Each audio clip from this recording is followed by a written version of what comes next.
నారదుడు వాల్మీకినే కాదమ్మా, వ్యాసుడికి కూడా బోధించాడు కదా భారతం రాయమని. భారతం కాదు, భాగవతం రాయమని. భారతం రాస్తే భారతంలో ఉన్నవని కూడా ప్రచారం చేశాడు కదా పాపం. ఆయనకి ఎందుకో అగ్గిపెట్టి మాస్టర్ అని చెప్పి అందరూ పేరు పెట్టారు, కానీ అసలు కాదమ్మా అది. ఆయన పెట్టినా కూడా అలాగా లోక కళ్యాణాన్ని చేస్తాడు. అది ఓ మంచి కోసం చేశాడు పాపం. సరే, అది అట్టే పెట్టినాయి.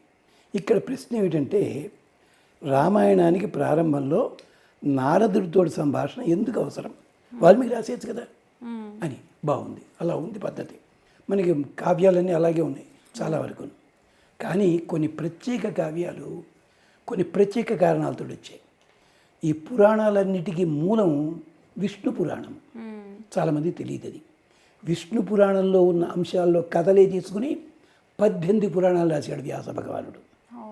ఆ విష్ణు పురాణం రాసింది ఎవరు అంటే వ్యాసుడి తండ్రి పరాశరుడు.